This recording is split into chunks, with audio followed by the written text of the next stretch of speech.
Alhamdulillah,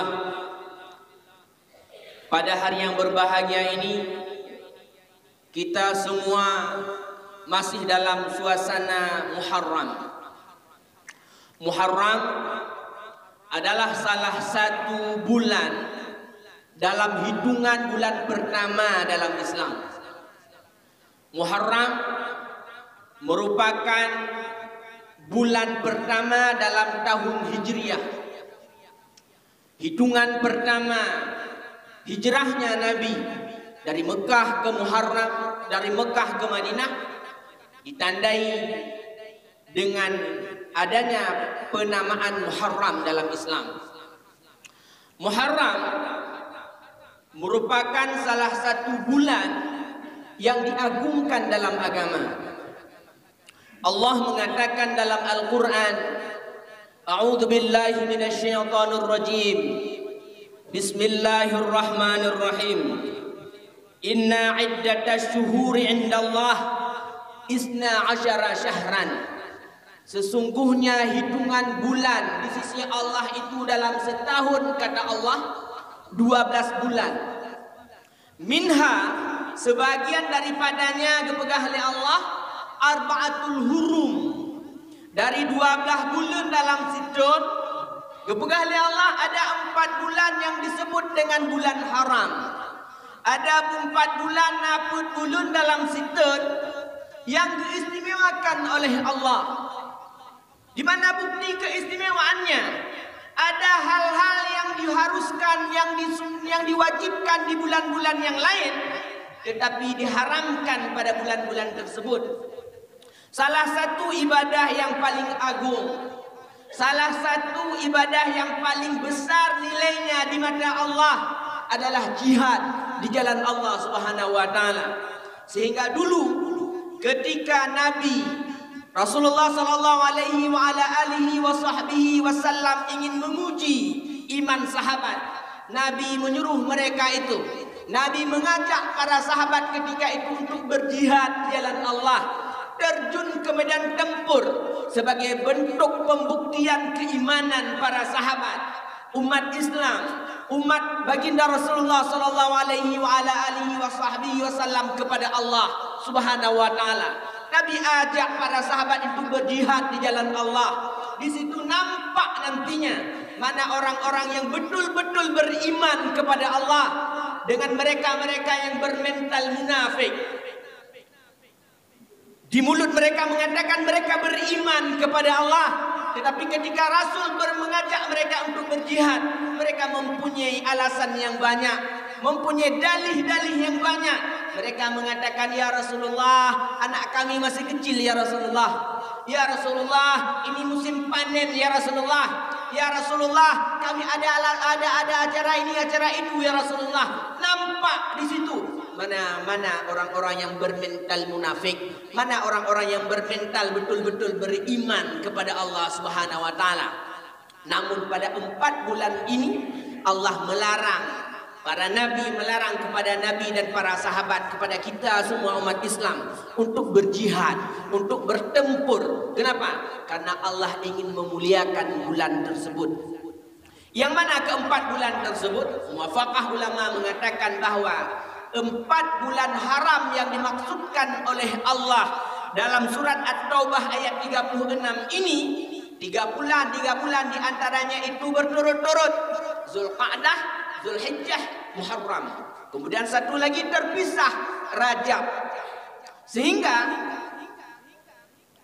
Nabi Rasulullah sallallahu alaihi wa ala alihi wa sahbihi wasallam menegaskan bahwa afdalus salati ba'dal faridah salatul lail. Kata baginda Rasulullah, salat yang paling afdal, yang paling bagus, yang paling raya pahala di sisi Allah setelah salat fardu adalah salat sunnah yang dilakukan pada malam hari. Wa afdalus siyami ba'da Ramadan siyamil Muharram. Dan puasa yang paling bagus, puasa yang paling afdal setelah puasa di bulan Ramadan, kata baginda Rasulullah, adalah berpuasa di bulan Muharram. Hamba Allah sidang jamaah Jumat yang dimuliakan oleh Allah Subhanahu wa taala, sehingga menyatangilah agama. Ada 3/10 yang diagungkan, yang terdapat kelebihan-kelebihan tertentu di sisi Allah Subhanahu wa taala. Yang pertama, 10 terakhir bulan Ramadan. 10 terakhir bulan Ramadan, di mana fase idqum minan nar, masa kita dianjurkan oleh baginda Rasul, digalakkan oleh baginda Rasul untuk mengikat tali ikat pinggang, untuk meningkatkan kualitas keimanan kita kepada Allah, untuk melakukan takarrub ila Allah, mendekatkan diri kepada Allah Subhanahu wa taala. 10 terakhir bulan Ramadan. Yang kedua, 10 yang kedua yang mempunyai keistimewaan dalam agama, termasuk bulan kemarin, 10 awal bulan Zulhijjah, disunahkan bagi kita tersebut untuk melakukan ibadah-ibadah sunnah, termasuk melakukan puasa, mulai dari 1 Zulhijjah sampai dengan 10 Zulhijjah pada Yaumun Nahar, hari raya Aidil Adha tersebut. Walaupun puasa yang dilakukan ba'ura ke-10-nya hanya penuh zuhur, tetapi dianggap sama seperti berpuasa 1 hari penuh. Hamba Allah sidang jamaah Jumat yang dimuliakan oleh Allah Subhanahu wa taala, 10 yang ketiga yang mempunyai keistimewaan tersendiri dalam agama, termasuk 10 pertama bulan Muharram. Mulai dari hari yang pertama kemarin sampai dengan hari yang ke-10. Sehingga pada hari ke-10 pada hari ke-10 Muharram, atau dalam bahasa agama sering dikenal dengan hari Ashura. Asratun itu 10. Hari ke-10 itu disebut dengan hari Ashura. Ketika Nabi datang ke Madinah, ketika itu Nabi berjumpa dengan pemuka-pemuka Bani Israel, orang-orang Yahudi di situ. Nabi mendapati mereka melaksanakan berpuasa pada hari ke-10 bulan Muharram, hari Ashura itu. Nabi mengatakan kepada mereka, "Kenapa kalian berpuasa pada hari ini?" Apa kata mereka? "Kami ingin memuliakan sesepuh kami. Kami ingin memuliakan Musa alaihissalatu wassalam ketika Allah menyelamatkan Musa dari Laut Merah ketika itu." Apa kata baginda Rasulullah? "Nahnu, kami ula bi Musa minhum." Kami lebih utama untuk memuliakan Musa ketimbang kalian, kata baginda Rasulullah sallallahu alaihi wa ala alihi wasallam. Sehingga kata baginda Rasulullah, disunnahkan bagi kita sebagai umat Muhammad sallallahu alaihi wa ala alihi wasallam untuk melaksanakan puasa sunnah pada hari ke-10 bulan Muharram tersebut. Kemarin pada hari Senin itu, kata baginda Rasulullah sallallahu alaihi wa ala alihi wasallam, barang siapa yang berpuasa pada hari ke-10 uro ke-10 bulan Muharram, uro Ashura, diampun dosa oleh Allah siton terlepas hadis itu sahih dan tidaknya. Sehingga ketika para sahabat bertanya kepada baginda Rasulullah, "Ya Rasulullah, kalau seandainya ya Rasulullah kita berpuasa pada hari ke-10, berarti sama saja dengan ibadah kita dengan orang-orang Yahudi itu. Sama mandang ya Rasul, ibadah tanyo dengan awak-awak Bani Israel. Mereka juga berpuasa pada hari ke-10 bulan Muharram." Apa kata baginda Rasulullah? "Kalau seandainya Allah memberikan kesempatan umur panjang kepada kita, kepada saya, insya Allah tahun depan saya akan berpuasa pada hari ke-9 dan ke-10 bulan Muharram, atau 10 dan 11, untuk membedakan ibadah kita dengan ibadah mereka itu kaum Yahudi dan sebagainya." Hamba Allah sidang jamaah Jumat yang dimuliakan oleh Allah Subhanahu wa taala, kalau seandainya Ustaz dengku, gimana cara dengku barosa, kamu hanya mau depu tentang hadisnya. Barosa, kamu hanya depu tentang kabar baik itu. Gimana cara? Masih ada kesempatan. Uronya uro ke-14, bunga uro ke-15, tentangnya 16 uro dalam suasana Muharram. Boleh ambil di mana saja. Karena puasa pada bulan ini mempunyai ibadah, mempunyai nilai ibadah mempunyai nilai yang lebih di mata Allah Subhanahu wa taala. Cok suruh je, cok dua urajud, cok le urajud dan sebagainya. Sehingga kata Rasulullah sallallahu alaihi wa ala alihi wasallam, bagi kalian yang Allah berikan kesempatan hidup berjumpa dengan Muharram, kata baginda Rasulullah, ambil kesempatan penting di situ. Apa itu? Melakukan takarrub ilallah, mendekatkan diri kepada Allah Subhanahu wa taala. Ibadah pun mentang je. Yang hanjut pun yang hana pun buat apa? Kiban puasa, ibadah yang paling utama kepegah oleh baginda Rasulullah, melakukan puasa sunnah. Tengku ilon hana sanggup belum puasa sunnah. Bahkan asal ku puasa sunnah ajui mah. Asal ku puasa sunat, asal ku puasa ajui lambung. Gimana cara? Ada ibadah lain. Apa ibadah lain? Melakukan memperbanyak ibadah sunnah lainnya. Apa itu? Melakukan salat sunnah. Salat sunnah tahajud je, rawatib je, witir je, sunat awabin je, birrul walidain je, sunat daf'ul balak juga boleh, salat sunat taubat. Lupa je. Ilah nak lupa siapa gimana ku? Tengah jalan sembahyang sunat karena Allah Subhanahu wa taala. Jijik. Sunat apa itu? Sunat mutlak.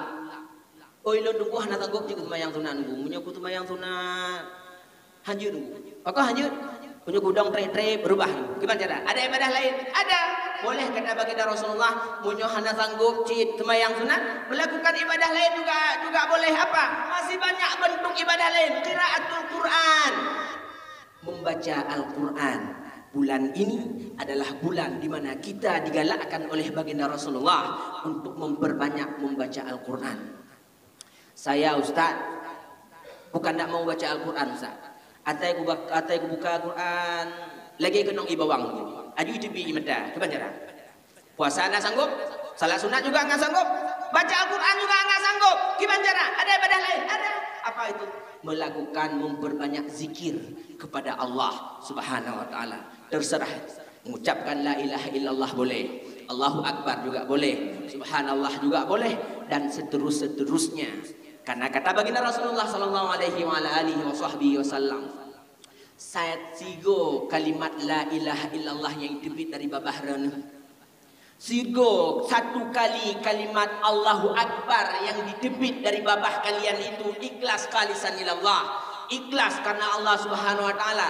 Cukup menghai kalimatnya, cukup muyum kalimatnya, kata baginda Rasulullah sallallahu alaihi wa ala alihi wasallam, ketika kalian berada di alam barzah nantinya. Tiga, kamu ucapkan la ilaha illallah, cukup muyum matanya. Bagi mereka, bagi saudara-saudara genanyo yang jino berada di alam barzah. Kenapa? Karena kesempatan itu sudah tidak ada lagi pada mereka. Mereka mengatakan, Rabbi, oh Tuhan, laula akhartani ila ajalin qarib. Ya Allah, seandainya ni petrip si atu masa kamu ya Allah untuk udip. Lepu udip kamu si atu ya Allah. Si rotu je ya Allah, si jum tu ya Allah, si minat tu je ya Allah. Kepegah ya Allah. Fasaddaqa. Kami akan berinfak ya Allah. Kami akan bersedekah ya Allah. Bahkan kalimat yang pertama keluar dari mulut orang-orang yang berada di alam barzah itu fasaddaqa. Rupanya amalan ibadah yang paling mudah dapubut di dunia itulah berinfak di jalan Allah. Hana payah dan sedekah, hana payah jak cok itu mayang ile. Hana payah mano daripada hadas kecil dan hadas besar. So mentang jut pubut katanya. Tapi kira dia 2 rupiahnya biasa-biasa. Tapi hal itu luar biasa bagi mereka-mereka yang berada di alam barzah sana. Wa'man salihah. Pegah li awak ada yang di alam kubunya kepegah ba Allah. Ya Allah, seandainya ya Allah, untuk kesempatan tu kamu udip di atu ya Allah. Wa'man salihah. Kami akan beramal saleh ya Allah.